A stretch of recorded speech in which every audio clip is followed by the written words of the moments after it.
To me the collect for St. John Henry Newman, so we'll begin with that. In the name of the Father, the Son, and the Holy Spirit, Amen. O God, who bestowed on the priest St. John Henry Newman the grace to follow thy kindly light and find peace in thy church, graciously grant that through his intercession and example we may be led out of shadows and images into the fullness of thy truth. Through our Lord Jesus Christ, thy Son, who lives and reigns with thee in the unity of the Holy Spirit, God, forever and ever. Amen. Amen. All right, well, our theme this evening is Newman the teacher. Newman, the 38th doctor of the church. And as you all, I'm sure, are aware, teaching for Cardinal Newman was clearly not simply an activity or occupation, but a way of life, a mode of communal existence. The guiding notion of Cardinal Newman's idea of a university is that the university is a place of teaching universal knowledge. The historical origins of the university are, in fact, ecclesial. The first universities proceeded from the very life of the church. The ecclesial integrity of the first university suggests that we reflect upon the sources of the church's unity, namely the Word and the Spirit. Previous doctors of the church, none less than St. Augustine and St. Thomas, invite us to think about teaching in a Christological register. St. Augustine notes in his Tractates on the Gospel of John that Christ, the Son of God, is the teaching of the Father. And of course, St. Thomas maintained that Christ is the principal teacher of both our faith and of every doctrine. These previous doctors of the church then invite us to recollect that in a theological sense, teaching is always, indeed eminently and intrinsically, Christological, which is to say that the one who teaches is engaged in the imitatio Christi. And since we know that Christ only taught what the Father handed on to him, we may inflect this Christological principle in a slightly different way. Docere est tradere. To teach is to hand on. Teaching is in fact always and already an act of tradition. So with that in mind, our first speaker, Dean Nguyen, will be situating us within the process of what it is actually that makes a teacher of the faith. How it is that the church comes to recognize a doctor of the faith. But of course, the teaching of the faith has been taking on, not just in the last 2,000 years since our Lord Jesus Christ was incarnate upon this earth, but for thousands of years before that. God has made as his own special project with humanity divine teaching.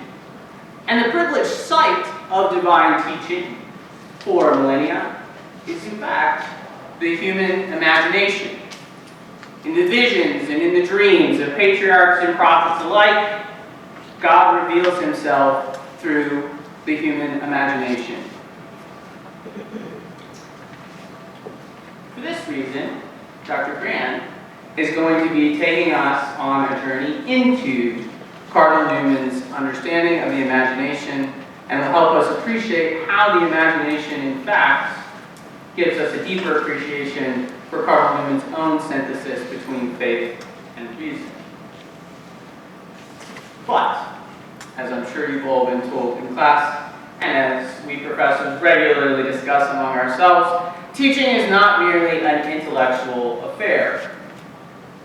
For true wisdom involves not only the mind, but the heart, which is to say that teaching is always sapiential. And as we are called not only to human wisdom, but to divine wisdom, and divine wisdom is conveyed to us through the very life and spirit of God, Dr. Deavel will be addressing Newman's spirituality. So with no more further ado, I'd like to invite Dr. Nguyen up to the podium, and I invite you all to give our speakers a welcome.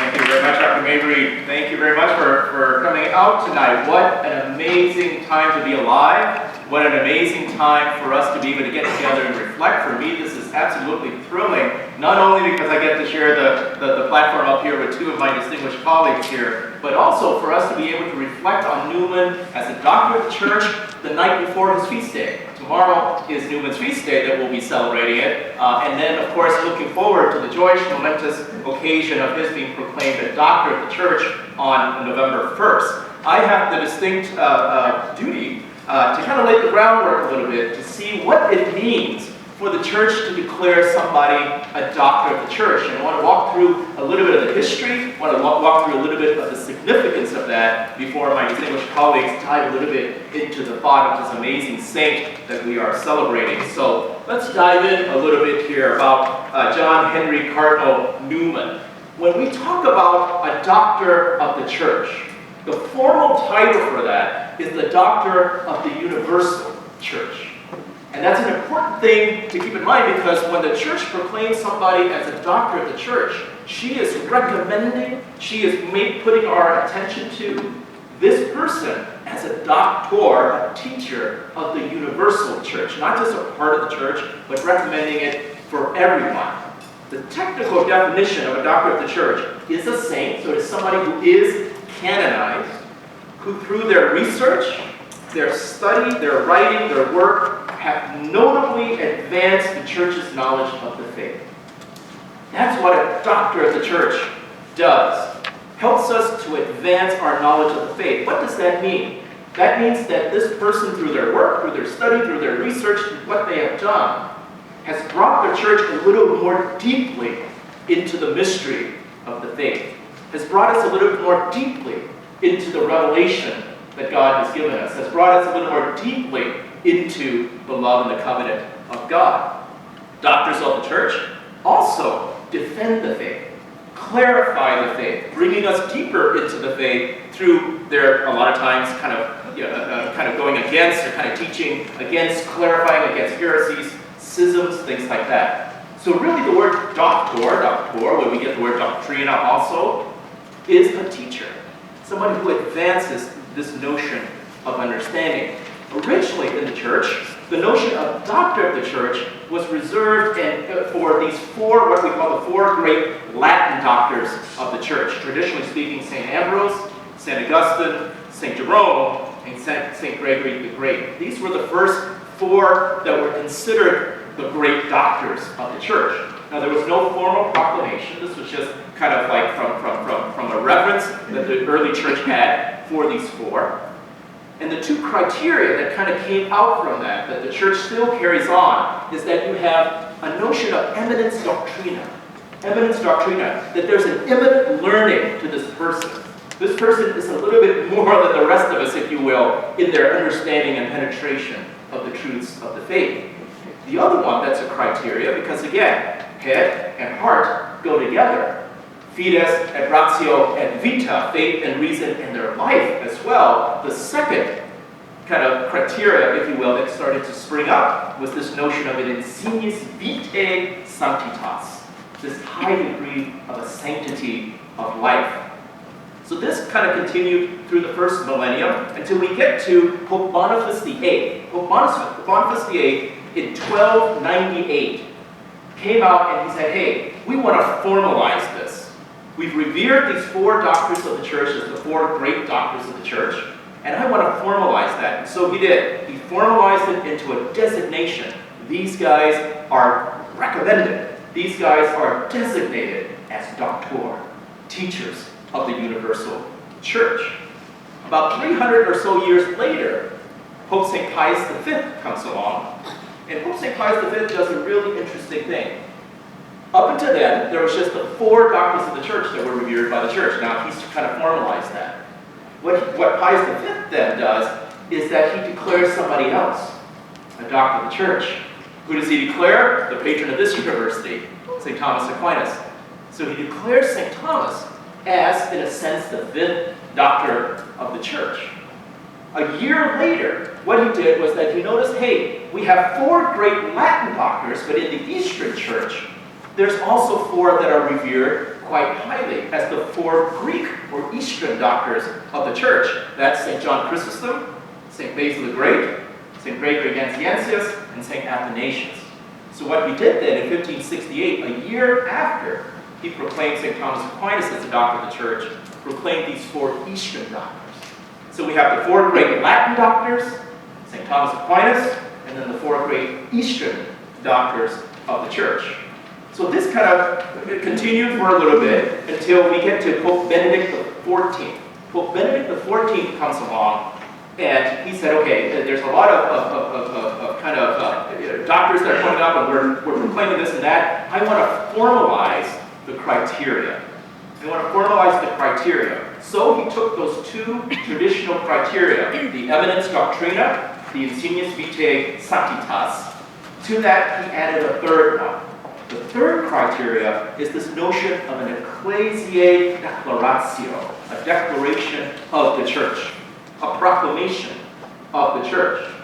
And he said, by this, what we mean is that for somebody to be designated as a doctor of the church, they have to have, of course, the eminent learning, the high degree of sanctity of life, but the church, either through the papal authority or through an ecumenical council authority, will be the authority that declares somebody as a doctor of the church. It's not just simply by popular devotion, it's not just simply localized, because we're talking about a teacher for the universal church, a teacher that we recommend for everybody.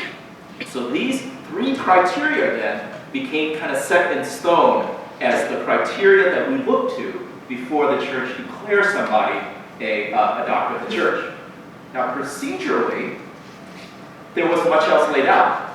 So when you look at the canonical procedure, it's unlike the canonization procedure for a saint, which is very developed, very specific, very detailed.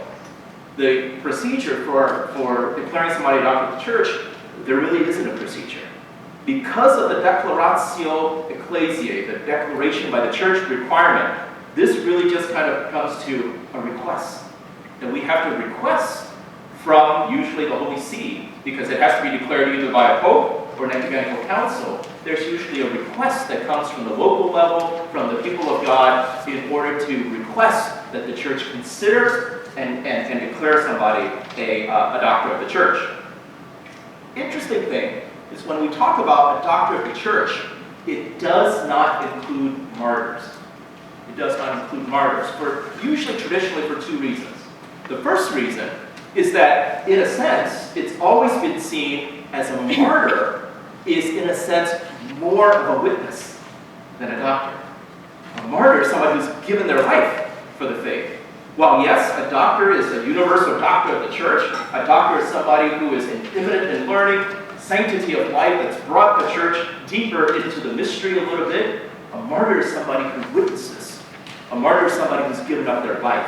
And so in a sense, it was always kind of seen that martyrdom was a higher crown, if you will. It's something that's a little bit more precious. So then the doctors of the church is a different designation that's going on there. When somebody is declared a martyr, when somebody is declared a doctor and canonized, there's a liturgical result as well. In the liturgy, in the Mass, in the liturgy of the hours, in the divine office, that designation carries. So that when we celebrate that saint's feast, for example, John Henry Newman's feast tomorrow, after the declaration beginning the following year, he's going to be listed and celebrated as a doctor of the church. Whereas the martyrs are listed as martyrs of the church. A very unusual thing happened, though, in 2022. Pope Francis comes along and designates St. Irenaeus as a doctor of the church. The interesting thing about this is that St. Irenaeus was already designated as a martyr of the church. And so this is kind of an anomaly. So it's been kind of an unspoken rule. It hasn't been a hard, fast, and fast rule, but this was something that was a little bit of a different anomaly now that we have St. Irenaeus, who's designated both as a martyr of the church and also as a doctor of the church.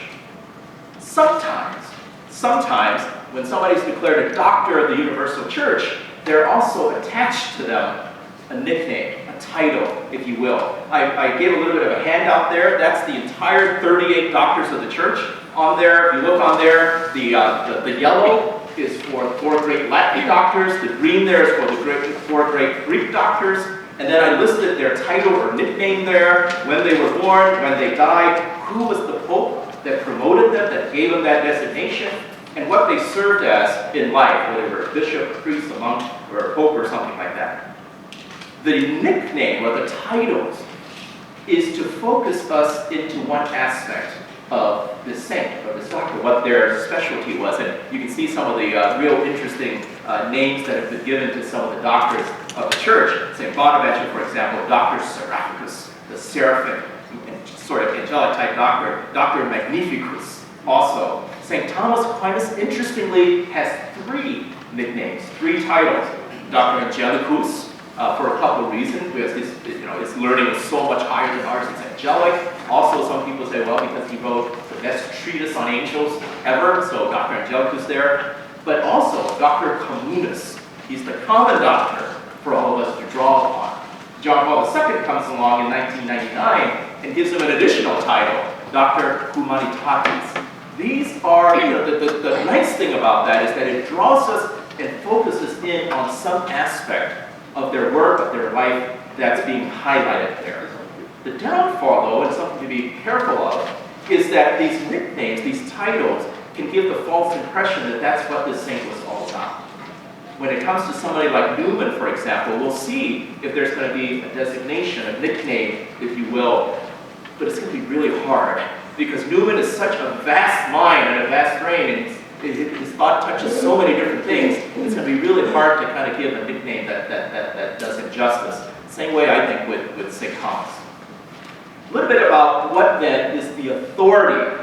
If somebody is designated as a doctor of the church, doctors of the church are pivotal theologians in one way or another. And when I use the word theologian there, I'm using it in the broadest sense.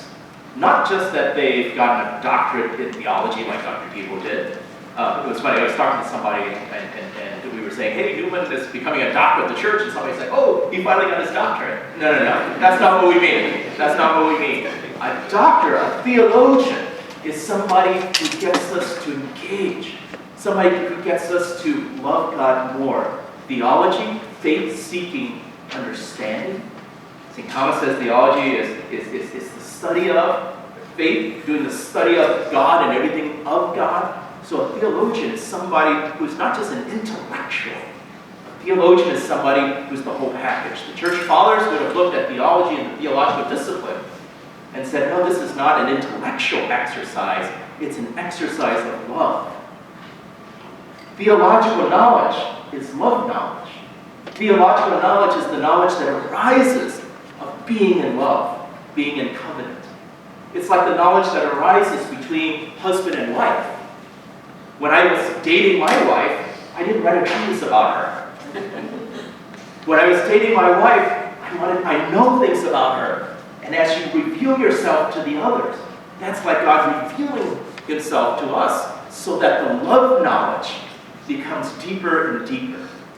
In a sense, it's that affective connaturality. It's that notion of falling in love. It's that being able to finish each other's sentences. It's that being able to kind of predict and to understand and to know and to share.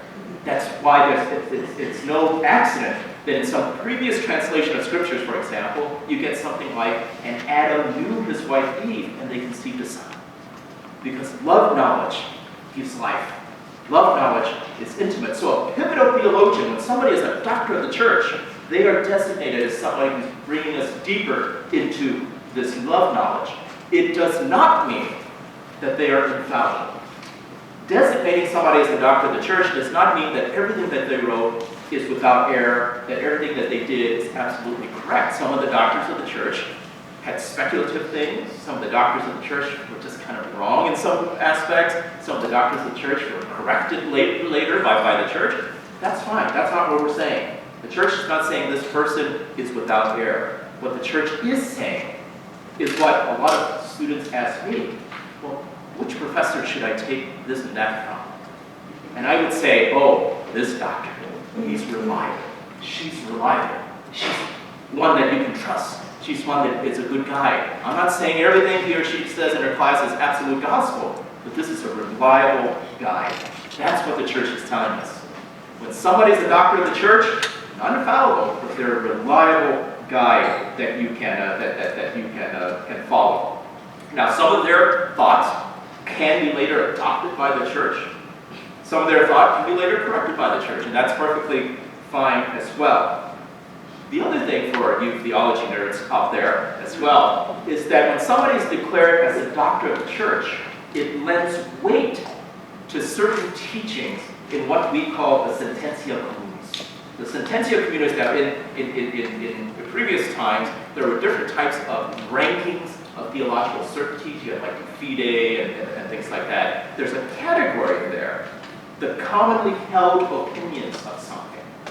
So when you have a doctrine or a teaching of the church that is commonly held, that's not necessarily declared as infallible, that's not necessarily laid out as a definitive doctrine or some of the other rankings there, but that it's firmly, it's held commonly by different theologians and doctors of the church. To declare somebody a doctor of the church, their opinion lends weight to this notion of the sententia communis. So that will not be on the test, don't worry. The current process, how it lays out today, there is no current process. The current process, there's no formal set of procedures. When a saint is canonized, the canonization process really goes through their writings, their works, all the things that are there. And so there's a close scrutiny. This is usually done by one of the offices in Rome, one of the curial offices. They used to be called congregation. Now under Pope Francis, they're called dicasteries. The dicastery for the causes of saints is the one that investigates these notions of the saints, who we're going to canonize, and they have a lot of work that they've done. I've been involved in a canonization procedure. It's absolutely fascinating to see how much scrutiny the church puts in there. The church does not just declare somebody a saint willy-nilly. It's quite difficult, as a matter of fact. It's almost impossible. So the fact that we have saints being declared means that this is a pretty amazing thing that's going on. So while that scrutiny is going on, the dicastery goes through all of their writings and really scrutinizes it, every jot and tittle, every bit of it. Usually then, what happens is that there's a request. A request would come either from a local community, a bishops' conference, from individuals, from bishops, things like that. And then the congregation then would go back, in a sense, through their notes, because remember, a doctor is somebody who is canonized. It is a saint. So they would go back through, and then they would make a recommendation. Sometimes they look at it, and they just don't move on it. Other times, they look at it, and they say, hey, there's something here. And if there's an agreement there in the dicastery, they then present it to the Pope. The Pope can ignore it, he can say no, or if he accepts and confirms it, which is what Pope Leo just did on July 31st, then he sets a date and says, yeah, I'm confirming this, and on this date, we're going to confer this title of Doctor of the Church and all that that means on there, which means the designation, all of that, the liturgical feast, maybe a nickname. There's usually, in more modern times, there's usually an accompanying document of some sort. Pope Benedict, when he declared Hildegard von Bingen, John of Avila, and people like that, had a document that went with it that highlighted certain reasons why he wanted to declare this person as a doctor of the church. And so for Newman here was the timeline for Newman. In 2013, October 13, 2019, I'm sorry, it's just almost, 6 years ago now, almost to the day, Newman was canonized as a saint by Pope Francis. Shortly after that, prior to 2023, the Catholic bishops of England and Wales submitted the request to the Holy See, requesting that he be given the designation Doctor of the Church. What they had was they had a commission of about 20 theologians or so, both from the UK and some from the United States as well as the National Institute for Newman Studies in Pittsburgh assisted with this as well. And they submitted that request to the church. The United States Conference of Catholic Bishops, the American bishops, seeing that, said, hey, we want to take a formal vote at our November 2023 meeting to support that initiative. We want to lend our voices to the call for Newman being being designated as a doctor of the church. And so they voted overwhelmingly in November of 23 to support this initiative. Throughout the next 2 years then, the dicastery then studied the issue, and then the prefect of the dicastery, which is the head of the dicastery, Cardinal Semeraro, said, hey, we've talked about it in the dicastery here, and Pope Leo, we think there's something here. Our recommendation is that you declare Newman as a doctor of the church. And so on July 31st, 2025, Pope Leo announced, hey, with that from the dicastery, I'm confirming that, and that we're going to declare Newman as a doctor of the church. And then just very recently, he announced that this is going to happen on November 1st, 2025. So on All Saints Day, coming up here in 2-3 weeks, we're going to have that conferral by Pope Leo. We'll see if a document comes out with it. We'll see if any sort of nicknames come out with it. 2 final interesting notes that I wanted to note. With the declaration of Newman as a doctor of the church, this makes the 3rd English saint that is declared as a doctor of the church. We have St. Anselm, St. Bede the Venerable, and now John Henry Newman is the 3rd English saint that's proclaimed. Also, a real interesting bookend. It was Pope Leo XIII who declared Cardinal Newman a cardinal. He made him a cardinal. And now we have Pope Leo XIV declaring him a doctor of the church. That's kind of an interesting bookend that's there. And then just one final note here. When I was a college student, searching, thinking through things, trying to rediscover my faith, on my desk I had 5 books that were always on my desk. The first one, of course, was Sacred Scripture. A copy of the Bible that was there. The second book that was on my desk was the Catechism. Back then we didn't have the Universal Catechism, so I had, many of you remember John Harden's Catechism on there, which is kind of this compilation of Catholic teaching that was there. It was very, very helpful to me. The third book I had was the Summa.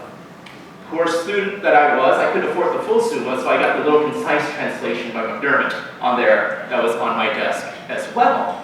That was there. And then my mom, really worried that I was going to lose my faith in college, bought me the Code of Canon Law. That's a Vietnamese mama for you there. And then the 5th book that I had was this edition of Newman's Apologia Pro Vita Sua, which is about his conversion and the defense of his conversion, to which was appendix his famous essay on the development of Christian doctrine.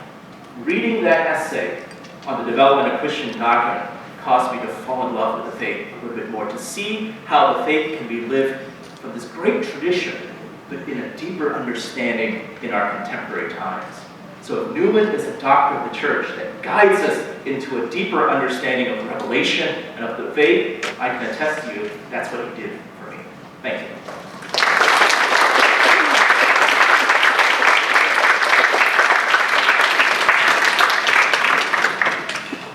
Thank you, Dean Nguyen, and thank you, Dr. Mabry, thank you, Dr. Deavel, and thank you all for turning out this evening on another sweltering Wednesday in Houston. I'm delighted to share this opportunity with you to reflect upon this august occasion, because tonight, here on the eve of the feast of John Henry Newman, we celebrate his legacy and his witness.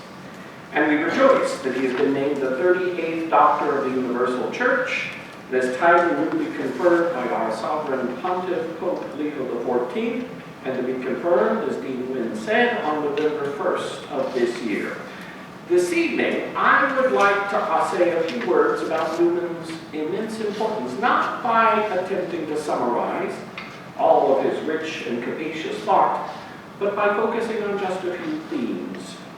Newman teaches us, I propose, not only a vital understanding of the complementarity of faith and reason, but he also teaches how the life of faith and reason, faithful reason and reasoning faith, are kindled and energized, made persuasive and motivating through their interaction with what Newman called the agency of personal influence, heart speaking to heart, as well as what he called the unifying and realizing imagination, the movement through shadows and images into the light of truth, all for the sake of vivifying saving belief.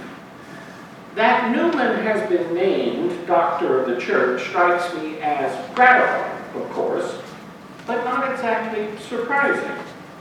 In some sense, Newman's elevation to the rank of the most eminent doctors of the Church was almost a foregone conclusion, awaiting only the fullness of time.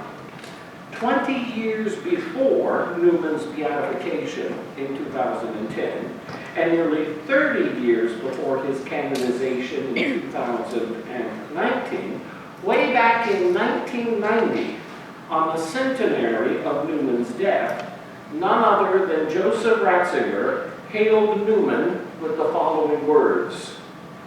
He said, "The characteristic of the great doctor of the Church, it seems to me, is that he teaches not only through his thought and speech, but also by his life, because within him, thought and life are interpenetrated and defined. If this is so," said Joseph Ratzinger, "then Newman belongs to the great teachers of the Church, because he both touches our hearts and enlightens our thinking." Newman touches our hearts and enlightens our thinking. And it is precisely in the connecting link, the vital integument between the affective and the rational dimensions of personal life and growth, that Newman's legacy continues to enrich and harmonize the symphony of faith and reason. Let me approach this topic, or attempt to flesh out this thesis, by way of a few words about the two Latin phrases that Newman often cited and that run like golden threads through his life and writing. First, cor ad cor loquitur, heart speaks to heart. This is the motto Newman selected for himself when he was made a cardinal in 1879 by Pope Leo XIII. The motto expresses Newman's lifelong conviction that our living hearts are called into conversation with the living heart of God.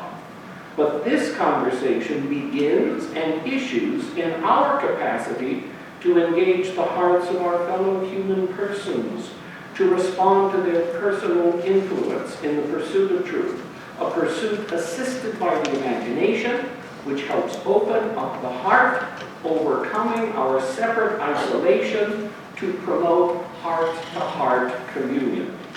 Newman, of course, refers to the heart constantly in his writings, but we have to be careful not to limit the sense of this word to the seat of the emotions alone, or to confuse the term with Victorian sentimentality. Newman's sense of the heart rather derives from the Bible and from his beloved church fathers. Joseph Ratzinger, once again, once pointed that out, quote, "In biblical language, the word heart, the Hebrew leb, indicates the center of human life, the point where reason, will, temperament, and sensitivity converge, where the person finds his unity and his interior orientation," end quote.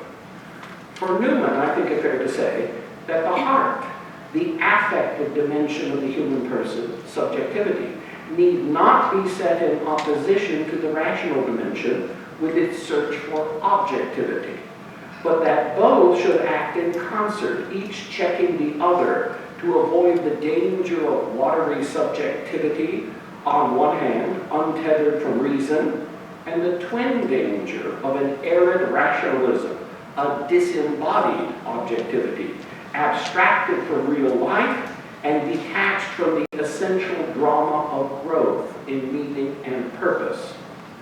The second phrase is ex umbris et imaginibus in veritatem, out of shadows and images into the truth, or taking a different sense of the Latin preposition ex, from and through shadows and images into the greater light of truth.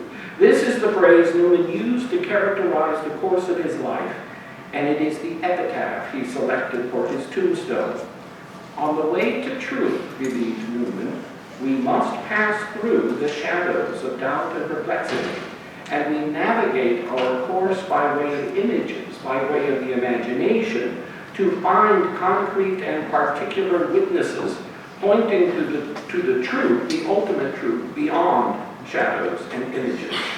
Newman, I think, would have agreed with C.S. Lewis that, quote, reason is the natural organ of truth, but imagination is the organ of meaning, end quote.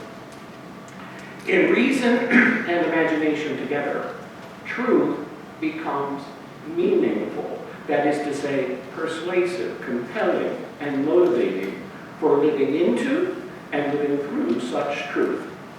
Let me back up for a moment and try to say something about Newman, the person, the man, his temperament, the temperament issuing in these kinds of insights, with a few remarks about the shape of his life, at least leading up to his conversion to the Catholic Church. He was born in 1801 and died in 1890, his life spanning the 19th century. In 1816, at the age of 15, he had a profound evangelical conversion experience that never left him. It was, as he described it, a personal apprehension of dogmatic truth, faith in a definite creed, and a conviction that led him, as he put it, to mistrust the reality of material phenomena, and to rest in the thought that there are only two luminously self-evident beings, myself and my Creator, end quote. This experience confirmed in Newman a kind of temperamental Christian Platonism, by which I do not mean the kind of systematic Platonism that we might find in Plotinus, for example, but rather an intuitive appreciation that the transcendent is the most really real, and that phenomenal perception points toward and discloses divine and eternal verities. Later, as an Anglican priest, he preached, quote, what we see is but the outward shell of an eternal kingdom, end quote. The visible world, he thought, is the veil of the invisible. It conceals, yet suggests, he said, things beyond itself which have neither shape nor are made of matter. This sense never quite left Newman, but it underwent a profound transformation in his university studies, his academic career, and his own search for certainty in religious truth. In 1816, the same year as this conversion experience, Newman entered Trinity College, Oxford, to study for the Anglican ministry. He was a voracious reader and a driven student. In 1825, he was finally ordained to the Anglican priesthood. And the next year, he became a tutor at Oriel College, where his study of the Church Fathers and his reaction against the first stirrings of theological liberalism led him to perceive the inadequacy of his simple evangelical beliefs. He discovered the doctrine of the Church and developed more confidently what he called the dogmatical principle. And he threw himself into the study of early church history. His study of history, his distrust of metaphysical abstraction, his quest for concrete and particular evidences of truth, all of this mixed with his temperamental Platonism, what we might call a hardy strain of British empiricism. But his empiricism was not the deductive and doctrinaire kind found in Hume and Locke, both of whom he would go on to refute, but rather a conviction that reality is to be grasped and lived not just transcendentally, but immediately, in the moment, here and now. As he waded through theological controversy and the fantasy world of Victorian Anglicanism, his powerful mind was more and more put off by pretense, humbug, and wishful thinking, and he sought to reckon with facts. Later he would write, quote, we are in a world of facts, and we use them for there is nothing else to use. We do not quarrel with them, but we take them as they are, end quote. But for a time, he may have been guilty of his own wishful thinking in his ardent desire to prove that the Church of England really was the living organ in his time of the one primitive Catholic and Apostolic Church that he had discovered in his reading of the Church Fathers. He became a leader of the so-called Catholic revival in the Anglican Church, the Oxford movement. From 1833 to 1841, he led the charge to recall the Anglican Church to its Catholic origins, to make good on its Catholic claims. If the Church is the living oracle of God, it must be operative and manifest as such in his own time and place. It must, or else what? That question haunted Newman. In 1841, Newman raised a furor by arguing in his infamous Tract 90 that the official doctrinal formularies of the Church of England, the 39 Articles, fashioned in the heat of Reformation, controversy, and compromise, could, indeed, must be read in a Catholic sense. If the Church of England could not confidently call itself Catholic, then it was no church at all, and could not claim the allegiance of its people. Establishment outrage and liberal attacks moved Newman's bishop, the Bishop of Oxford, to halt any further publication of such dangerous arguments, whose logic pointed toward Roman Catholicism and the dreaded specter of popishness. In 1842, Newman withdrew from Oxford and went into studious retirement at Littlemore. There he worked, he prayed, he studied, pursuing the logic of his arguments, the promptings of his conscience, and the stirrings of his imagination to make the faithful decision to convert to the Roman Catholic Church. Then in 1845, on October 9th, the day we commemorate tomorrow, on a windy, rainy night, Newman became Catholic when he was received into the church by a visiting Passionist priest, now Blessed Dominic Mabry, and in 1846, Newman was ordained a Catholic priest.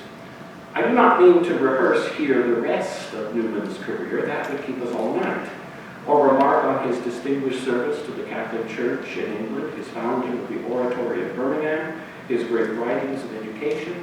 No, none of that. Instead, I'd like to offer my own personal aside and speak of my own complex and belated love of Newman and my own response to his personal influence. It was in January 2012.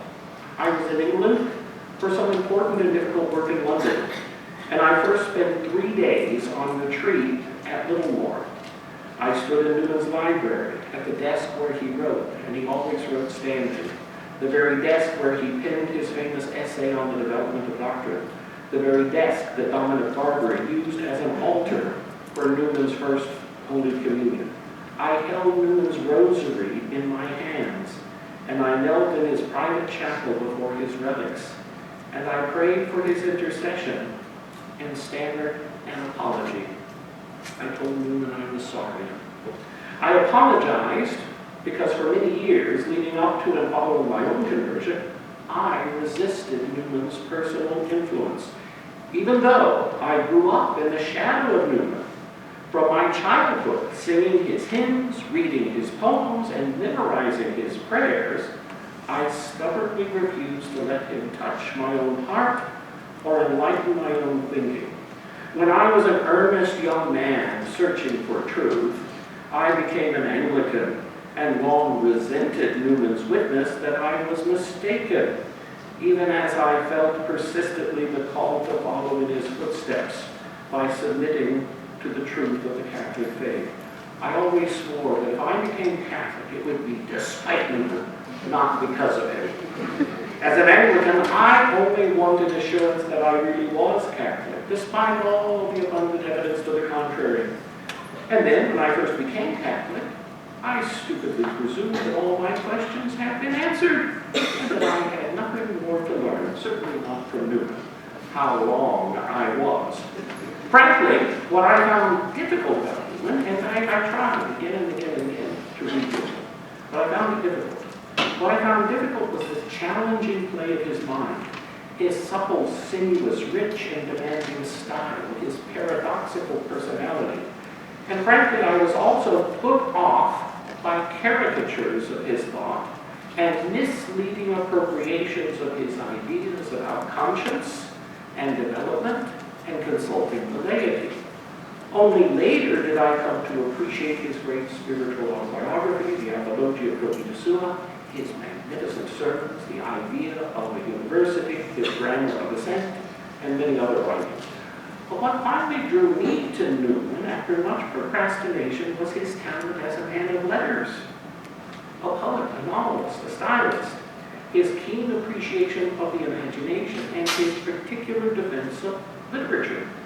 In his idea of a university, he wrote passionately about literature as essential to university education and personal formation, and as a vital preparation for acquiring a philosophic habit of mind and engaging the integrated role of theology in the university curriculum. Newman argued that literature, in his words, constitutes the autobiography of mankind, in which the bared heart of one man issues in an appeal to that of another. Books, after all, reposing literature for fresh hearts, are simply people in print and their own conduit of personal influence. One of Newman's famous university sermons explores this conviction and carries the title, Personal Influence, the Means of Propagating Truth. He said, "Truth has been upheld in the world not as a system, not by argument, nor by temporal power, but by the personal influence of such men who are at once the teachers and patterns of it." In another context, Newman said, literature can be a powerful tool of this personal influence, and he pointedly defined literature as the personal use or exercise of language. Newman's special appreciation of literature was bound up with his vivid sense that the imagination plays a crucial role in shaping our capacity for religious belief and for a fully personal apprehension of truth. Beyond reason and will, Newman claimed imagination kindles what he called a living, spontaneous energy for sifting experience and exploring meanings.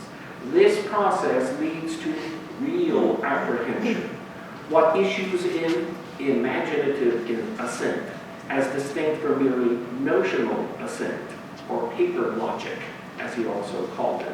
Real assent means not only rational deduction and induction, but issues in finding, grasping, living into concrete images quarried from personal experience. Yet such images, because they are private and personal, are merely subjective and relative until they interact with faith and reason and find illumination in what Samuel Taylor Coleridge called the translucence of the imagination, and thereby acquire persuasive power to convey the light of truth from one man to another. Imagination is not only an analogy for belief, it is itself involved with belief. In the context of Newman's understanding of the human person as theotropic or Christotropic, fundamentally oriented toward the divine, he understood how the power to form images, to shape symbols, and to respond to them is taken up by grace to constitute a living belief in Christian revelation. Through the imagination, the theological conviction of dogma acquires operative life in devotion and in works of charity and mercy. Thus, the propositions of faith are valuable in their dogmatic aspect, as he put it, as making clear for us the truths on which the religious imagination has to rest, end quote. It is, wrote Newman, by means of the church, the scriptures, the sacraments, and indeed the sign of the crucifix, as he put it, in every house and chamber, that Christ lives in our imaginations, in his visible symbols. Imagination links our yearning for the infinite, the absolute, and the eternal, what I call Newman's temperamental Platonism, with our need to be grounded in the particular, the personal, and the concrete, what I call Newman's empiricism. His Platonism and his empiricism converge and interact with his imaginative grasp of Christian revelation to shape his profoundly Catholic sensibility.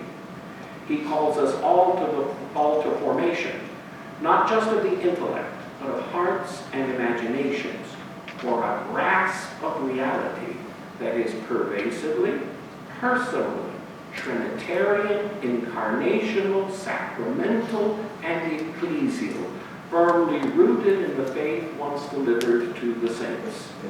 For Newman, I think it is not an exaggeration to say that it is the imagination that carries reason beyond notional assent to the truth of propositions, onward, upward, inward, to the full apprehension of the beauty of truth, veritatis splendor, grasped not in abstraction, but in the concrete particularity of the person of Christ. It is the imagination that bodies forth the vision of faith, enabling us to discern not only God, but our fellow men, and even ourselves with the fides oculata, with the faith that can see into the heart of things, knowledge carried to and from the heart into the muscles and bones of the living person. Newman once wrote, "The heart is commonly reached, not through reason, but through imagination, by means of direct impressions, by the testimony of facts and events, by history, by description. Persons influence us, voices melt us, looks subdue us, deeds inflame us. Many a man will live and die upon a dogma. No man will be a martyr for the conclusion to his syllogism." As Newman held, it is a refined and sensitive imagination, a poetical sense of things that helps us to respond to persons, indeed to love persons, to see in them and through them the image of God and the mandates of his will. In an essay on Aristotle's Poetics, Newman wrote, "Revealed religion should be especially poetical, and it is so, in fact, while its disclosures have an originality in them to engage the intellect, they have a beauty to satisfy the moral nature. With Christians, a poetical view of things is a duty. We are bid to color all things with the hues of faith, to see a divine meaning in every event and a superhuman tendency. Even our friends around us are invested with unearthly brightness, no longer imperfect men, but beings taken into divine favor, stamped with his seal, and in training for future happiness." End quote. To conclude, for Newman, not only are faith and reason complementary and mutually dependent. Reason prompts faith, while faith confirms and enriches reason to induce yet more reasoning in faithfulness and more faithfulness in reasoning. But also the two must work together and work in relation to personal influence and the shaping, energizing powers of the imagination. Reason, most fully considered, is not an isolated, solitary act of the intellect seeking demonstrable certainty, mere paper logic. And faith, most fully considered, is not an isolated, solitary act of the will pledging belief. Rather, the fruits of reason, the assurance of certainty, issue from the personal influence of those with whom and in relation to whom we learn to reason, and then go on to exercise reasoning, not just abstractly, but practically, experientially. And the fruits of faith, the commitment of fidelity, flower from the personal influence of those in whom we witness such fidelity concentrated, those from whom faithfulness dilates, expands, attracts, and motivates. And both reason and faith are involved with imagination. Not the imagination as a faculty of escape from reality, but as a faculty for perceiving truth in the mind's eye. The imagination as a capacity for making meaning out of impressions, direct and indirect, by unifying experience into coherent mental pictures and for shaping images, symbols, and stories with persuasive and motivating effect. Thus, the heart is touched and moved in order to turn notional assents into real assents. That is to say, concrete and fully embodied belief. Such vivifying belief is the lifeblood of human personhood. Blood circulated through the heart, pouring into and oxygenating the mind, nourishing the muscles of faith for energetic and energizing belief. St. John Henry Newman, 38th Doctor of the Church, personally summons us to reawaken, to rekindle our religious imaginations, lived out in relation to personal influence, in order that we might live and grow into the light of divine truth. He bids us cultivate what he called habits of personal religion, formed through prayer and liturgical participation, through friendship and study and conversation, to shape what he called a vital religious imagination, for a living hold on truths which are really to be found in the world, though they are not always upon the surface, and for a more and more consistent and luminous vision of God. And for that, we should ask his prayers. St. John Henry Newman, pray for us. Thank you.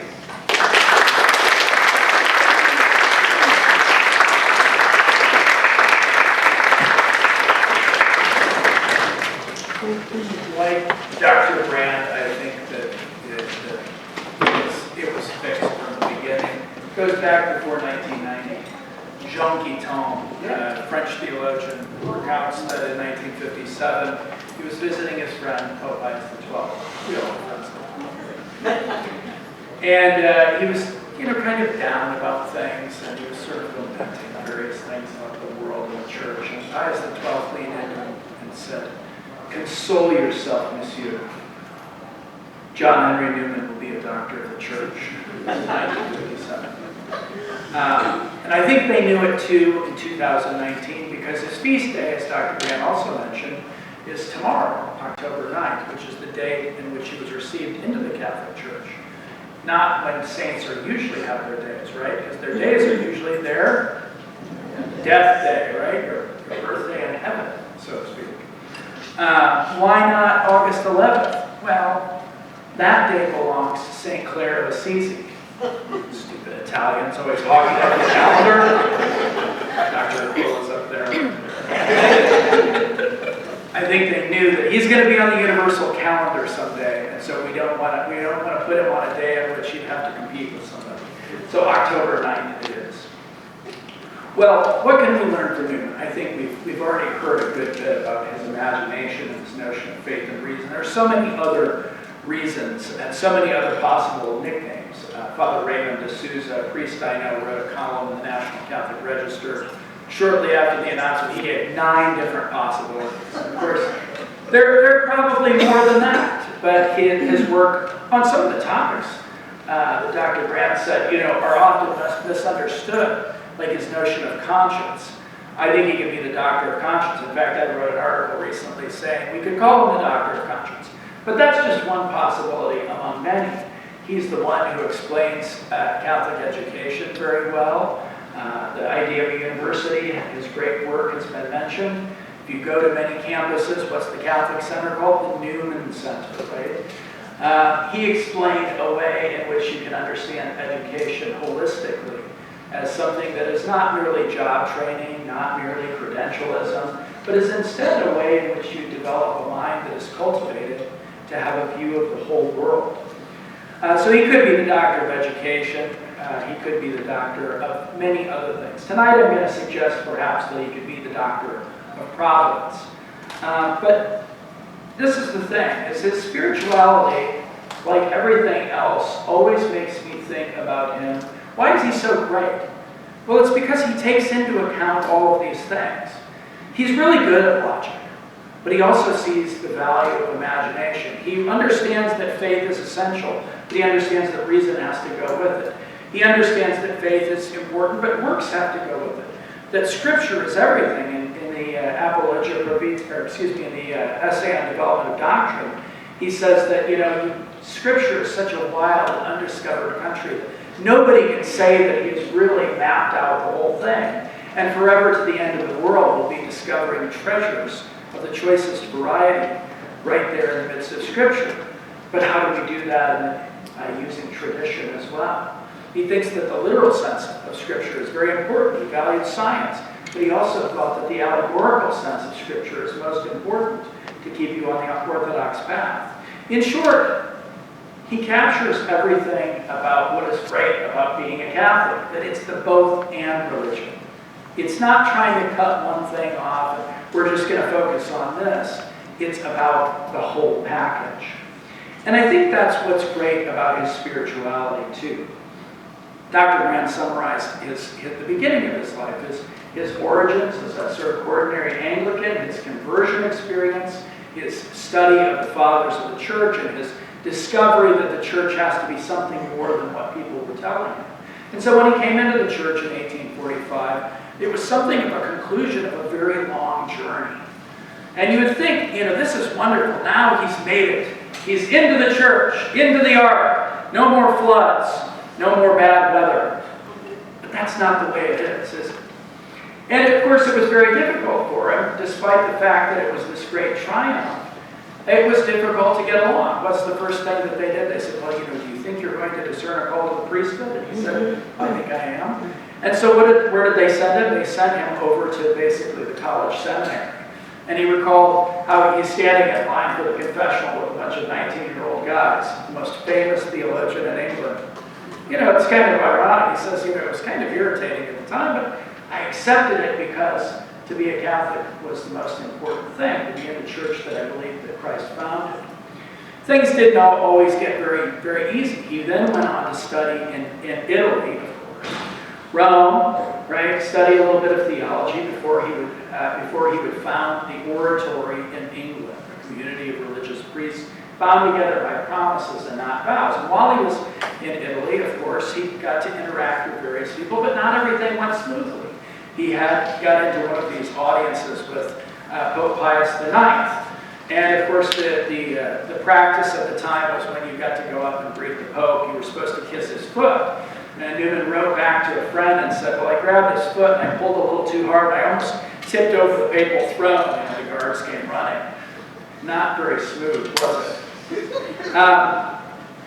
Life is full of that kind of real experience, isn't it? And when he was asked to preach, he offended a bunch of people in Rome, and then the Pope, sent him a note saying, calm down. Things were not very easy. When he got back to England, he founded his oratory. There were problems because the oratory split in two, and half went to London, and then he had to kind of get them separated legally, so he had to travel back. He took on the editorship of a magazine called The Rambler, and when he was doing that, he wrote that article, another thing that Dr. Brand mentioned, on consulting the faithful in matters of doctrine. And the point that he was trying to make was not that the laity are to be consulted like one of these polls that you get on the phone when it's election time, and 68% are in favor of the Immaculate Conception. Guess it's going to go. Right? But his notion was that the whole church has a sense of the reality of faith. But nevertheless, people said, oh, here's a radical. And despite the fact that things were not, in those days, you wouldn't sign your name on articles. So his name was not on the end of this. The article itself was sent ahead to Rome, to the office of the Inquisition, and saying, this is some bad stuff. Well, they figured out who it was, and so then Newman was under a cloud. Now, irony of ironies. The bishop who sent his article to Rome, his name was Bishop Brown of Newport. Bishop Brown never knew that Newman had written this article. So, 10 years later, when it was time for the First Vatican Council to happen, these bishops are like, I need a theologian, so they're calling him a theologian. So he calls Newman up, can you be my expert, my peritus? And of course, Newman said no, because he said, I'm not very good at that sort of thing. You have to be quick with your sources, and I need to be here in my library. But there's something funny about that, right? That the guy who had gotten him in trouble then is the one who asked him for help. He was asked in the 1850s by the Irish bishops to set up a university, because Ireland, instead of being run by the British, had no way of educating their sons. They had to go somewhere else. And so some of the bishops said, set up this university. He did. The bishops never actually gave him the authority to run it. It basically ended up as a kind of a failure. he had all of these different events that were kind of failure events, and many times they involved the world, but also the church. And yet he always kept his head about them, and he always had the realistic sense that things were bad, and also that God was taking care of it. And I think that's what he teaches us about, is how to deal with a world that's crazy, and also a church that's less than perfect. A church that often seems weak and ineffective, and sometimes, the human side of the church that keeps you from doing good. So I'm going to talk about those two aspects for the rest of this talk. It's impossible, I think, to miss the craziness in the world right now. The rejection of the Christian view of life, it's there in abortion, but it's also in this increasing conquering of the Western nations of euthanasia that gets applied to more and more people. That sexual morality is now seemingly out of control in a way that it never seemed to be. That people don't even know whether they're men or women, and that there are rules about everything. And there's a great hostility to Christian faith. Now, the reality is, this is only the culmination of a long process, right, of the ending of Christendom or of Western civilization. And Newman was there at the time saying, yeah, it's happening right now. And he had a tendency to tell people, yes, things are terrible, but things have ever been thus. And in fact, they're always going to be terrible every few hundred years. His famous line in the essay on development is that to be deep in history is to cease to be Protestant. But to be deep in history is also to cease thinking that there's a golden age of faith where everything was happy and we all floated above the surface of trouble and things were good, and that if we could just get back to those days, we'll be fine. He wrote to his friend, Lord Emily, about the perilous state of the world and the church in 1877. What, 1877? Those were the good old days. The church has ever seemed dying, he wrote to his friend, and has been especially bad to appearance every 300 years. He recounts for it the days when the Roman Empire was against the church as a whole. Well, Newman says, they triumphed against all human calculation. The whole history of Christianity, he says, is a succession of fresh trials. Never the same twice. We can only say, the Lord that delivered me from the lion and the bear, he will deliver me from the Philistine. He's quoting a guy with a great name, David. We cannot expect to know what the next conflict will be like. We cannot expect to know what the future will hold, but we can know that the Lord will deliver us just as he delivered David. But what do we do in the meantime? Well, Newman's theory was that you always have today. We always have the duty to do what is right now. That will include defense of the faith and probing into the faith in new intellectual and cultural situations. And because of that duty, Newman spent much of his life trying to build up the spiritual and intellectual armaments of the church with his explanations of why Christian faith is eminently reasonable, why Catholic teaching expresses that faith accurately, despite the winding ways of doctrinal development, and why it is that we should seek the fullness of faith not only intellectually, but also in the very marrow of our lives. Our duties are in one sense always the same. To try to see God's providence, what he calls one momentous doctrine, entering my reasoning as best we can, even if it does not provide us more than what he said in his famous poem, The Pillar of the Cloud, which you may have sung as Lead Kindly Light, one step enough for me. And then when we see God's providence, how he has foreseen what we're going to go through, and he's provided for us the means of doing what he wants, we have to act. Newman feared what he saw as a secular age, the rejection of Christianity. He feared the result of people abandoning faith in large numbers. He was a little bit like Nietzsche, I believe, in that he saw that the natural law, indelible as it is in the conscience, is a weak vessel when large numbers of people stop believing in the one who actually promulgates the natural law. And yet he also saw that with changes in state and society that there was a clarity. It was an awful clarity, but a necessary one. You may persist in calling Europe Catholic, he wrote in his 1870 essay, a form of infidelity of the day, but he added, it is not. Then as now, there were voices that urged the recovery of belief, primarily by using the power of the state. What we need is a good Catholic king, a monarch. Integralism, we say today. Newman was a bit skeptical about that. You may enforce, he said, an outward acceptance of Catholic dogma and an outward obedience to Catholic precept. And your enactments may be, so far, not only pious in themselves, but even merciful toward the teachers of false doctrine, as well as just toward their victims. But this is all that you can do. You cannot bespeak conclusions which, in spite of yourselves, you are leaving free to the human will.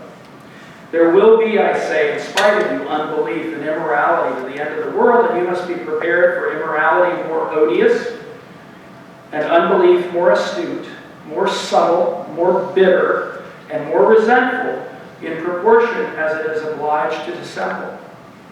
In other words, he would rather fight out in the open against people who didn't believe than have an outward enforcement of belief and have people being dishonest. In the world of Christendom, many cultural assumptions were broadly taken for granted in the public, but they weren't embraced with divine faith. And insofar as that was true, they were always precarious.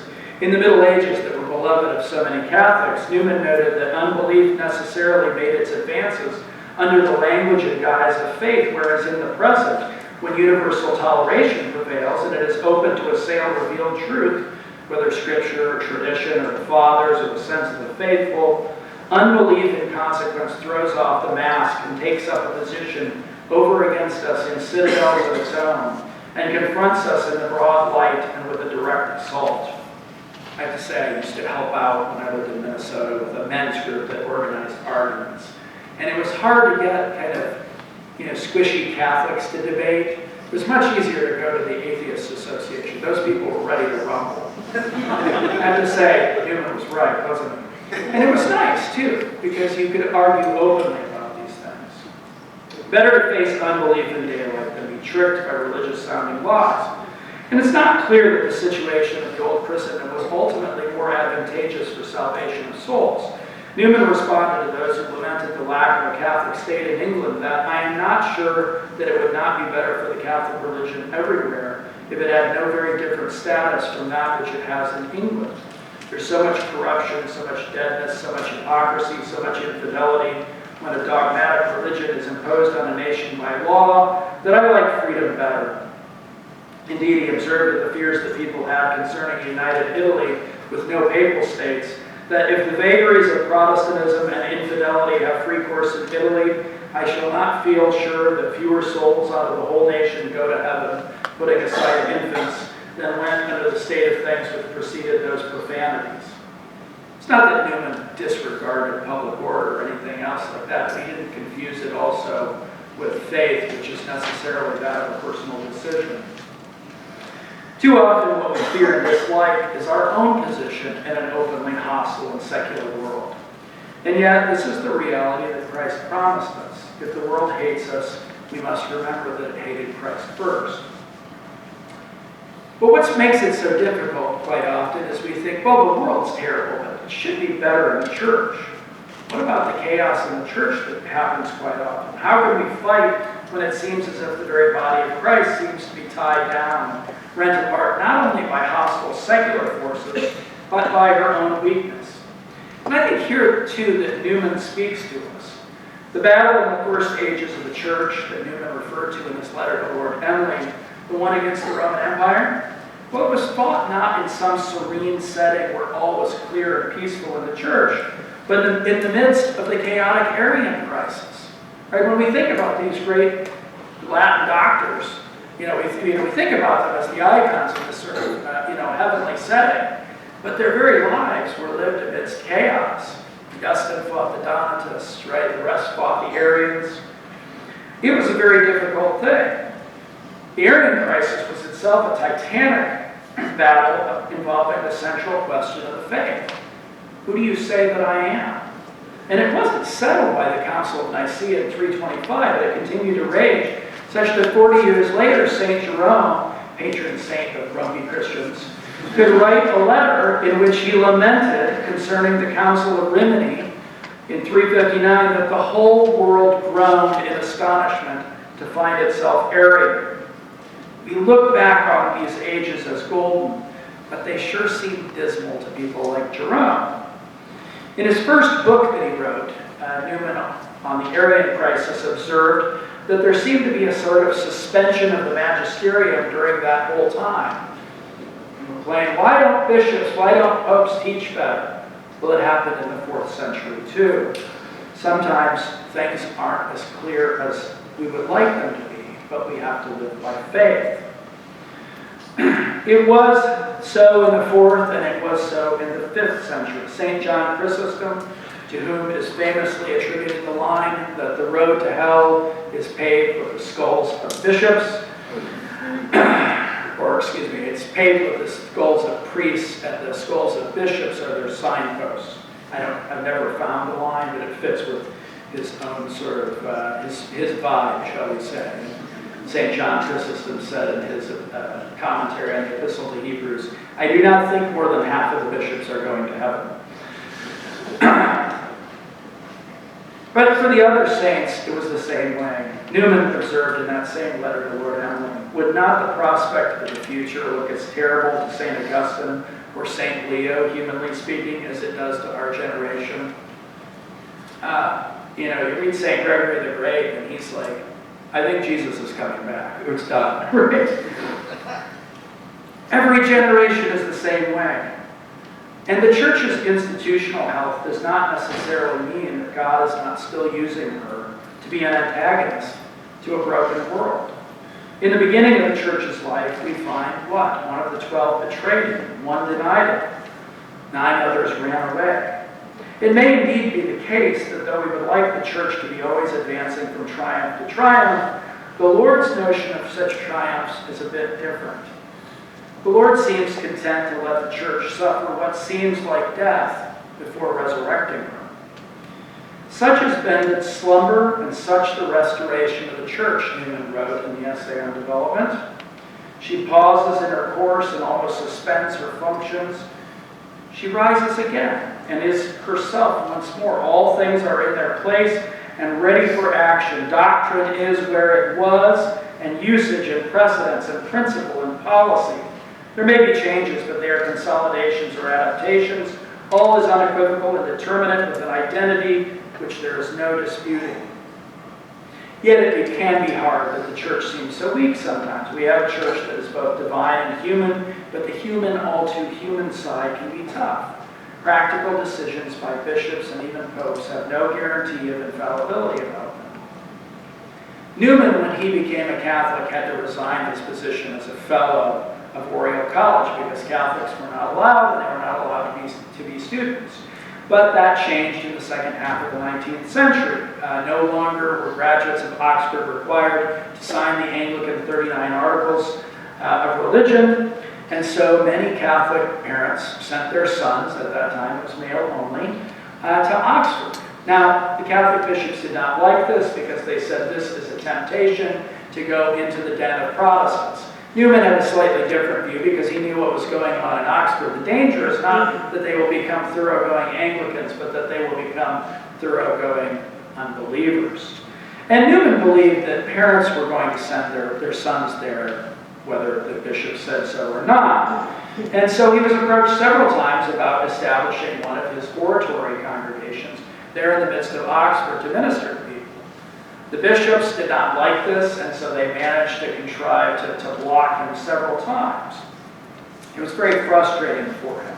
Just like the university in Dublin, Ireland, it seemed like what he called his line education was something that he was not being allowed to pursue. And he reflected on his disappointment about this in a letter. And he noted there his own view of providence again, and the role of the faithful Christian who wants to do something for God. I am of opinion, he said, that bishops see only one side of things. And I have a mission, as far as my own internal feelings go, against evils which I see. On the other hand, I've always preached that things which are really useful still are done according to God's will at one time and not at another. And that if you attempt at a wrong time what in itself is right, you perhaps become a heretic or a schismatic. What I aim at may be real and good, but it may be God's will it should be done 100 years later. When I am gone, it will be seen perhaps that persons stopped me from doing a work which I might have done. God overrules all things. Of course, it's discouraging to be out of joint with the time and to be snubbed and stopped as soon as I act. Now, I will note that Newman said this, but a little over 100 years later, there was an oratory in Oxford, and it's going great guns. But Newman had a tough-minded view of the difficulties of life in the church, but he also had absolute thankfulness for the gift of the church's authority, even when he didn't agree with the decisions. He wrote the following prayer: "Let me never for an instant forget that thou hast established on earth a kingdom of thy own, that the church is thy work, thy establishment, thy instrument, that we are under thy rule, thy laws, and thy eye. That when the church speaks, thou dost speak. Let not familiarity with this wonderful truth lead me to be insensible to it. Let not the weakness of thy human representatives lead me to forget that it is thou who dost speak and act through them." Failures, disappointments, and the feeling of being thrown away for long times during his career did not stop him from accepting everything from God as gift and indeed kindness. Newman could, of course, be nicknamed a number of things. But again, I will submit to you that one fine possibility is the doctor of providence. In the Grammar of Assent, he talks about it, and he uses that phrase that I quoted before: "One momentous principle of doctrine which enters into my own reasoning, and which another ignores, the providence and the intention of God."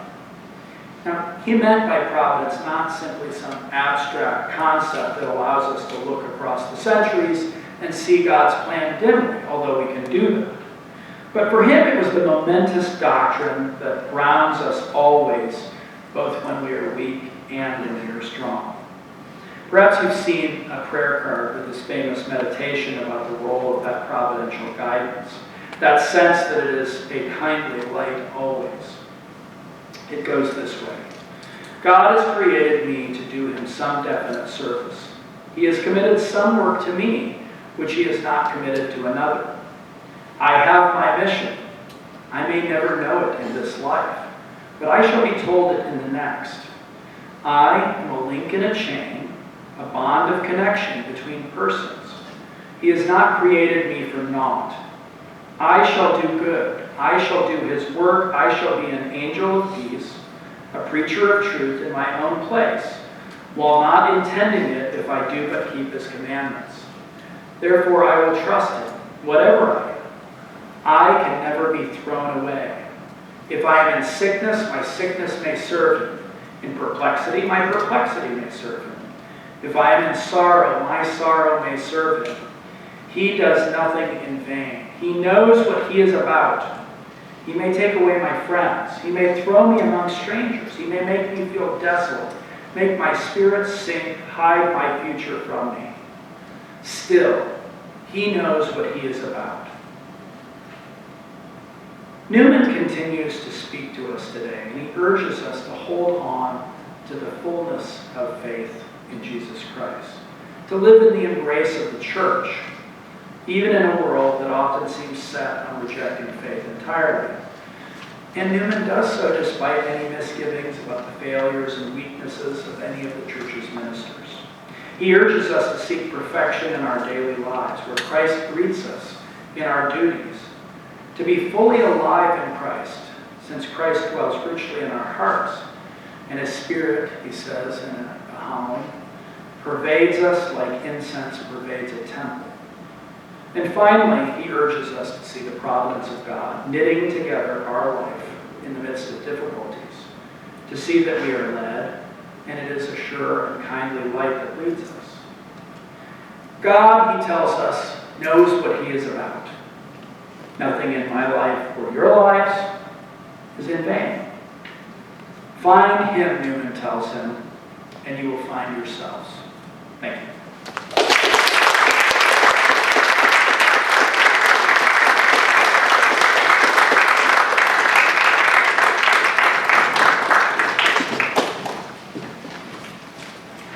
All right. Well, thank you very, very much. We're going to open, just for the sake of time, we're going to open the floor to questions.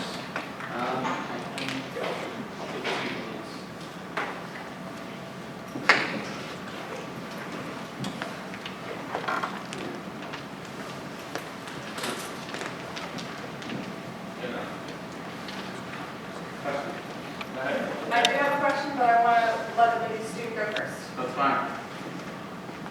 Students, now's your time. Great. Living up to your name. All right, so I was reading your handout, and I'm noticing that all of the doctors are clergy. I was wondering if there's like if y'all have a possibility of a lay doctor for the church, and if so, do y'all know of any like contenders right now or no? Yeah, there is, because of the historical nature of the theological discipline, that the clergy had the access to theological education. A lot of them were clerics. I think Ephraim, if I'm not mistaken, Ephraim was a deacon. So yes, clergy, but not a priest or a bishop there. Is there a possibility of a layperson being? Absolutely. Yeah, it's the women are also not clergy, so it's not entirely true that it's all clergy. So you have St. Teresa of Avila that's on there, you have St. Teresa of Lisieux that's on there, Catherine of Siena. You women have a better shot. There are no lay men that I see on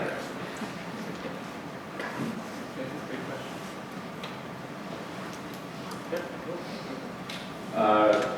This is a question for Dr. Graham. I was wondering if you could maybe offer some reflection on the point that I always find interesting that the Seventh Ecumenical Council is a Christological controversy, but includes a question of icons, images, and imagination.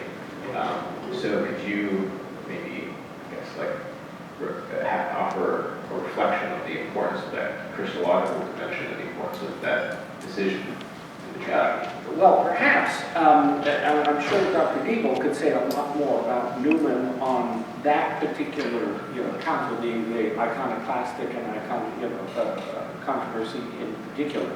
But Newman in the Grammar of Assent is exploring some of the hardest, most difficult issues of religious epistemology. How can we believe? What are the evidences of certainty?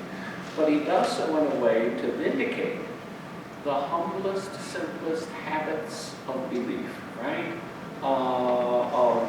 Contemplating in the crucifix, right, that image of Christ that becomes this living icon of his presence with us, conveyed through a simple, homely crucifix. And he has that vivid sense throughout, even in his great poem, The Dream of Gerontius, which takes us out of time and space altogether, following the course of an old man who dies in a state of grace and proceeds into the afterlife through purgatory, as it were. And Newman is deliberately trying to write a poetry that reaches beyond concrete and tactile images. But concreteness and tactility follow all the way through the Dream of Gerontius, even if it's been shifted, as it were, into a different dimension, on steroids, as it were, in this almost Platonic realm. But I can't speak to Newman's particular reflections on the iconoclastic controversy. Can you? Well, I mean, I don't remember him, I can't remember any passages particularly on that, but I mean, for him, the central aspect of Christianity as an idea is the incarnation. And for him, that is where all the principles flow. And that's one of the important things, is that it's all rooted in the fact that God took on human nature, that he added to himself this human nature. And so the Seventh Ecumenical Council is certainly a Christological council, because why is it that we can have, the commandments say don't make an image of God. Well, God himself took on a human face, and thus is capable of being represented, and he intended to do that. So this is something that Newman is very much aware of, and he talks about how this is another both and aspect. Yes, do we have to take the old law? Yes, but it is seen in a new light once God changes the game by taking on that human face. Yeah, I think that the aspect of that incarnational aspect, certainly to Newman, was key. And of course, one of his early works was about, and you had mentioned it, Dr. Deavel, about the Arians of the 4th century there.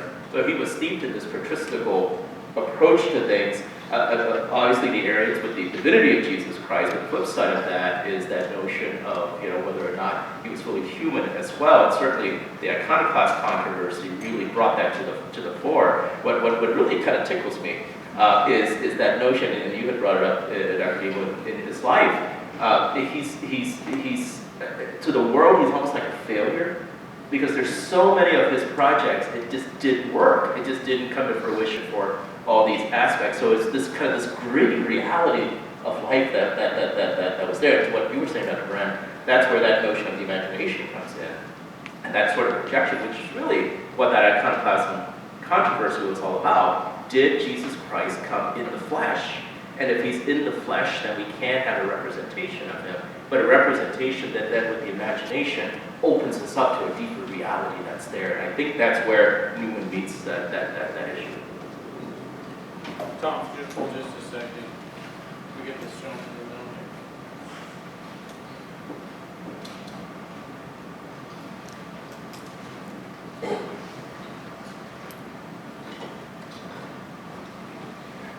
Well, I have a question for Dr. Rand as well. And in particular, I was wondering if you could explain a little bit on what the problems or the dangers of letting the intellect overrun the heart or the will, I guess.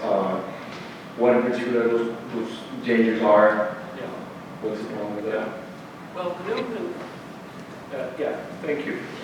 I think Newman demonstrates throughout a kind of impatience with what he calls paper logic and a kind of rationalism that is essentially arid and dry. In a draft for the grammar of assent, he makes the distinction between what he calls notional assent and what he was then calling imaginative assent, that he later changed to the word real. And he said, according as apprehension is notional or imaginative, so may the assent be called one or the other. The notional assent being languid, and the imaginative energetic. And I think the key word there is languid, meaning slow, lacking strength and energy, disinclined to exertion. That paper logic can convey a sense of truth, yes, but that truth needs to be made meaningful. That is to say, motivating, enlivening, quickening. And there are countless examples of this kind of way of expressing himself and reaction throughout his writing. Can you think of others that? Well, you quoted several of the good ones about being willing to die for a dogma, but not for a conclusion. But in the Apologia as well, he talks about how it took him a long time because he started thinking really in probably 1836 that his notion that, well, we could kind of completely Catholicize the Anglican Church and bring it back. He started to think maybe he was wrong. It was 9 years later that he finally sort of pulled the trigger on this. But in the meantime, he would have people who were pushing him, and he says in the Apologia that people would push him with these logical arguments, with these syllogisms, and he would say, you know, I'd kind of answer flippantly because, well, yeah, okay, that's a good argument, but as the whole person makes a decision, it's not purely based on syllogisms, it's on the complicated taking in of all of the different facts. He was much more about induction, if you can put it that way, that you take in all of the facts and your mind arranges them and you come to conclusions. For the people who rely purely on explicit logical syllogisms, he thought those are usually what he called artifacts or sort of examples of the real reasoning that you do. And so it's very dangerous to rely on them because most people are not simply relying on those straightforward syllogisms. With no offense to our philosophy department, I still want you to teach them. Don't But, worry, I'm coming for you in a second. all right. I knew we were going to get it. That's why I sat over here. John Thompson, and then we're going to give the philosophers the floor. My question is about imagination as well. I guess the value in it seems to be connected to the fervor that it stirs up. Two questions, I guess. Is it something in the character of notional assent itself that makes it languid, right? Like what's added to the truth conveyed by your imagination, and where does imagination move from what you call it merely like subjective reality into where does it come into communication with the life of the church? I don't quite understand what that movement is. Yeah, well, I mean, that's a great question. It could take us several more hours. And I would come back to Dr. Deavel's point about, you know, the both and character of Catholic thinking, and not denying but distinguishing, and the importance of harmonizing and orchestrating. Newman is a superb logician, a rigorous thinker, without a doubt, and he by no means dismisses reason per se, but he has a very honest, realistic sense of how the mind actually works, and how the mind never works in isolation from the heart and from the fullness of the human person in his or her concrete, particular, embodied situation.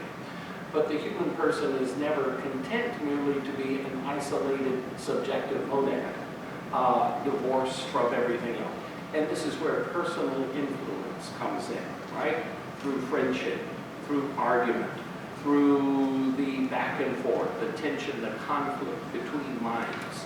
And that tension, that conflict, that interaction of persons functions both as a keyhole, opening up vistas of meaning when you can enter into another mind, another perspective, and when you can enter into an entire tradition, into the dramatic, dynamic life of civilization and of the church. And that personal influence functions not only as a keyhole, but also, I would say, as a whetstone. It sharpens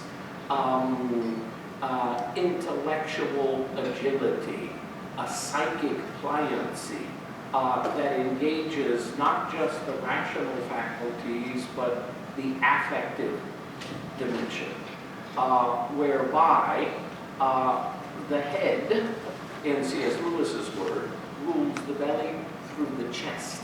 And the chest is that spirited seat of the human person. It is the heart. And it's also the heart of imagination that, you know, I use that metaphor, pumping blood throughout the wholeness of the person, oxygenating the brain, but also nourishing the muscles, the limbs, the sinews. I don't know if any of that gets at your question, but no. Would you add? Well, you know, if you want to get in shape, you can do all sorts of statistics and read things about calories and carbs and how much exercise you do. Or you can go out and you can put on pump-up music and then, you know, get out there. Well, you know, which gets you going? Now, I suppose the philosophers are like, bring me some charts. But for most people, it's like, put on some music. The value in the imaginative, what that does, it pumps blood, is the rhetorical. My question is about where it enters into shared communion as opposed to being a subjective, like experience of something that moves you, right? Like it enters into this common thing, right? Is it that it enables us to move others in this kind of this personal influence, right? Like that's the rhetorical capacity of imaginative expression is where we enter into out of our subjective imagination. It's precisely this opening of your subjectivity to embrace the subjectivity of another. And not just the subjectivity of another, but indeed of all mankind, of civilization, right, which is conveyed through literature. But that notion of acknowledging and sharing subjectivity, but restlessly moving toward this transcendence, right? Newman did have this profound sense, I think, with St. Augustine also, that we are geotropic, just as naturally as plants are photo or heliotropic, we are histotropic. And it's the way in which I try to characterize Newman's more transcendental Platonism as a kind of temperament, and his rough and ready inductive empiricism. And it's precisely in the back and forth between those two perspectives, in what he called almost a kind of dialectic of saying and unsaying to a positive result. It's very hard to characterize that supple play of his mind, and it's really was challenging for me to even learn and get to read, but I see it, now on every page of Newman, every time I read him. I don't know if that gets at your question either. I would put it like this. How do you fall in love? That's really that interpersonality. So if you're dating somebody and you're considering marriage, how do you fall in love and come to that decision of marriage? Is it just a mathematical formula? Well, you're going to have to start thinking, okay, what this person is, you reason stuff out, but then you're engaged also in an adaptational way, but then your imagination clicks in. So when I was dating my wife, I started to imagine what our life would be like. I started to imagine the natural family that we will have. All these things started to engage my entire being, and she was engaged in my being, and that interpersonality. How do you fall in love? The story of salvation is a love story between God and us. I think what Newman is trying to bring us into is that aspect of both the heart speaking heart and the head, the entirety of the human person falling in love with our God, with our history, with everything that God has revealed to us. Professor Wolford? Okay. Do I need this? I think can you guys hear me? Yeah. We're good? All right. So I was going to ask an easier question, but now I'm going to background a little bit. I didn't think that tonight was the night that I had to defend the syllogism. So I want to just maybe reframe a little bit our understanding of the syllogism, and also eventually my question is going to be whether or not notional assent is a form of pseudo-assent, and it doesn't really count as a proper kind of assent. And if it does count as proper assent, we've got this category of assent, it's the genus. What's the specifying difference then that would specify notional assent from what we call real assent? But I actually think that this notional assent is a form of pseudo-assent. And I'm just going to kind of background a little bit to understand, like, if we, sometimes we think of the syllogism as dry, but I actually think that that's because we're doing it wrong. Because with a real syllogism, right, you've done a definition of terms, which means you've done your proper division. And that means that you've done induction. And so we have this kind of like very poetic notion of something like Plato's allegory of the cave, and you think, oh, isn't that so nice? That they're just, they're turning. But if you love reality and want to fall in love with it, you'll make your distinctions. And you'll go through. And so we have all these other parts. Like if you really think about it, that allegory of the cave, Aristotle lays out what you have to do throughout the organon to actually accomplish that turning. And so I think we get the syllogism wrong in that sense, and that really there's not this distinction between this like dry artifact, but it's the notion of the mind. So just to kind of remember that there is a thing, syllogism, and it involves a turning as well. I think Newman would agree with you. And it's a bit of a red herring to pick on syllogisms and syllogistic reasoning. And it's what you do with and how you engage the realities represented by the words, the terms that constitute the premises, and the process of deduction, right? To give a very simple example, right? All men are mortal. I am a man, like Socrates, you know. Therefore, I, like Socrates, will die. Perfectly convincing. But to invest a notion of my mortality on the basis of that deductive conclusion alone cannot even begin to speak to the way in which the fact of my death, right, can grip my being, and the depths to which I might realize, yes, I am born to die, but I am not made for death. And a lot of people don't get that, or at least they don't get it all at once, or until it's too late. But you can get that if you read Homer. You can get that if you read Aeschylus. You can get that from Shakespeare and Dostoevsky and Faulkner. And you can also get it from your own experience of the deaths of loved ones in your presence. But it's not until you grasp that I will die as me and as no other person that the rubber really hits the road, right? It's not just sort of the general truth. We're all mortal. We're all going to die. Yeah, fine. You've given me the syllogism.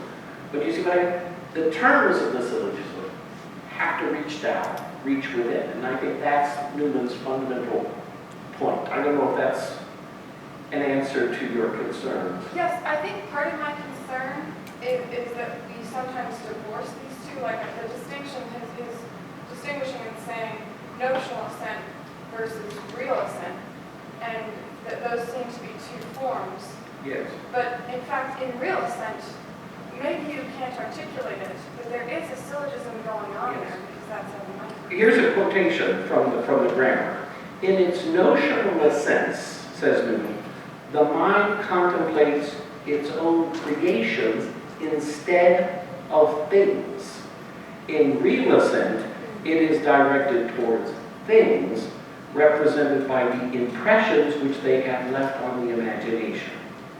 Okay, so then it does seem like that is a kind of pseudo, the terms are not referential to the thing. Yes, but it doesn't mean that notional assent is bad. He points out in the grammar, in the grammar, he points out that there are some things for which we can only have notional assent because we really can't imagine them.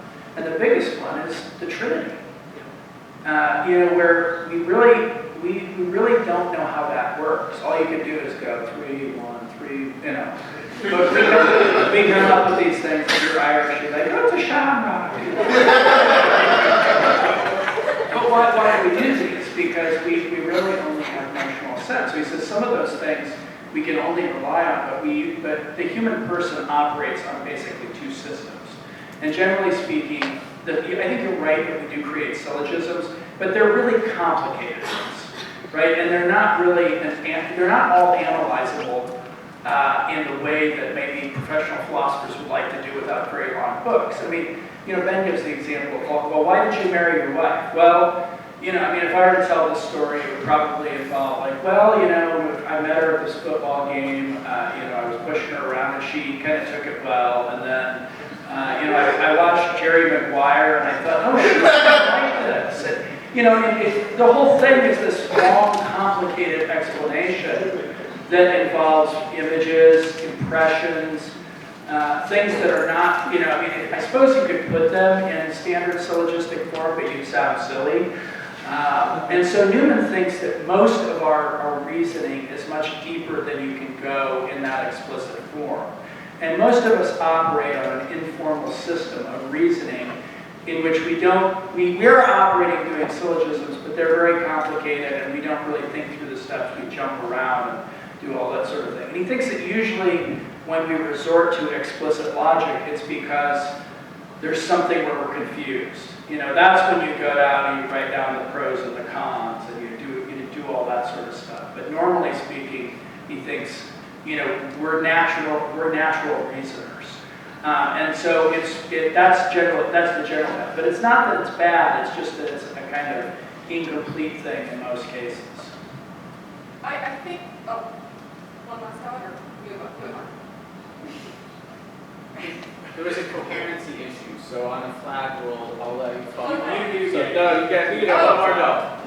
Simply that I think also for some people, seeing something through a syllogism is persuasive in a way that many other things are not, and that they need that. And it might be a personality thing, but there's something when someone sees all that which has parts correct, human beings, or that which has parts, human beings will correct, and they see something, and that does move them.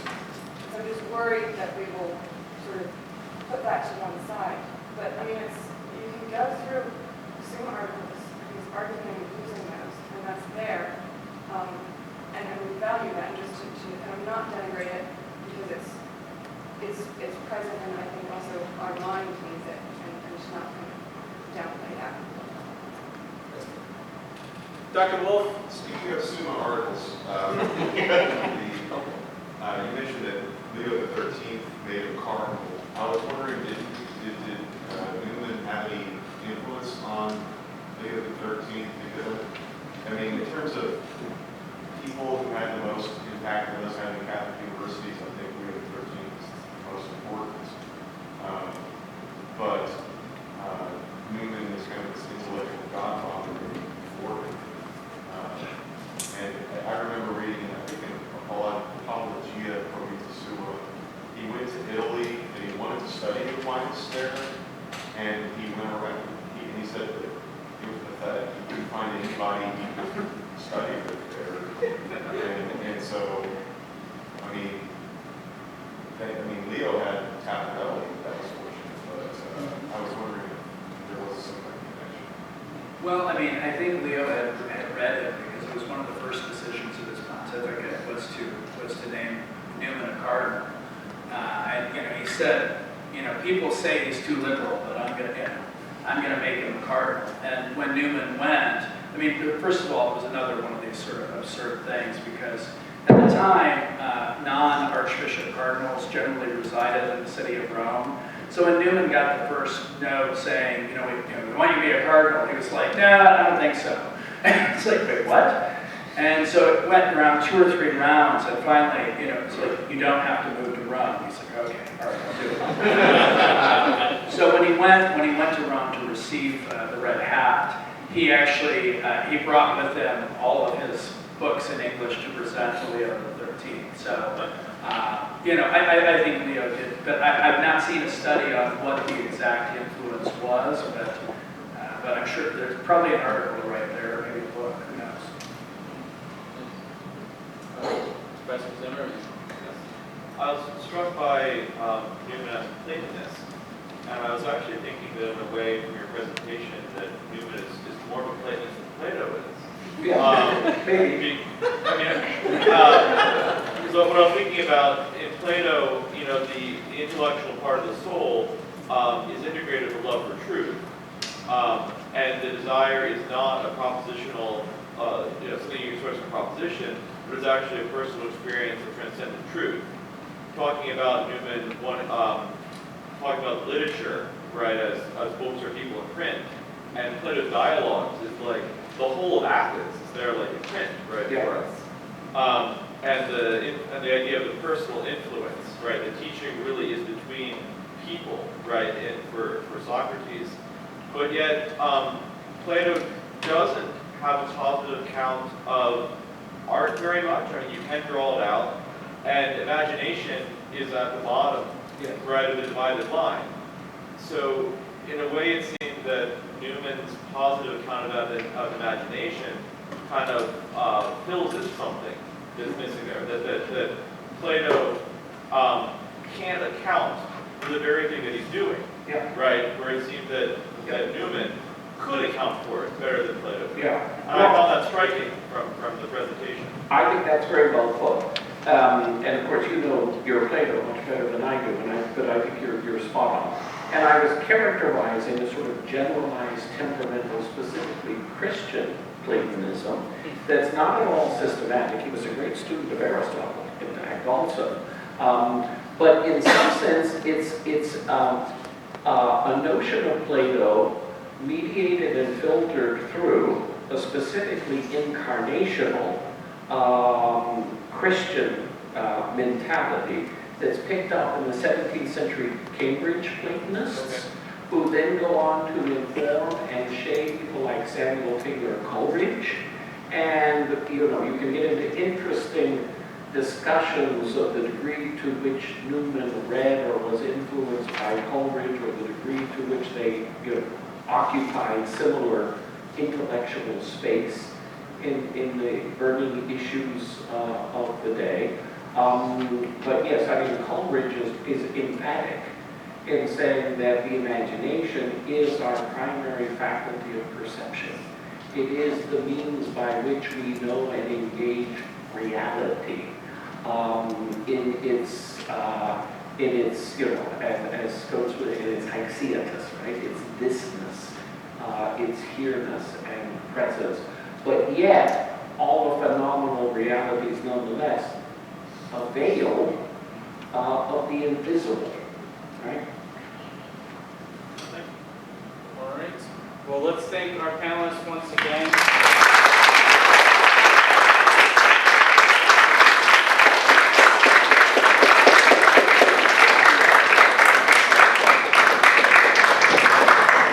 Thank you, everyone, once again.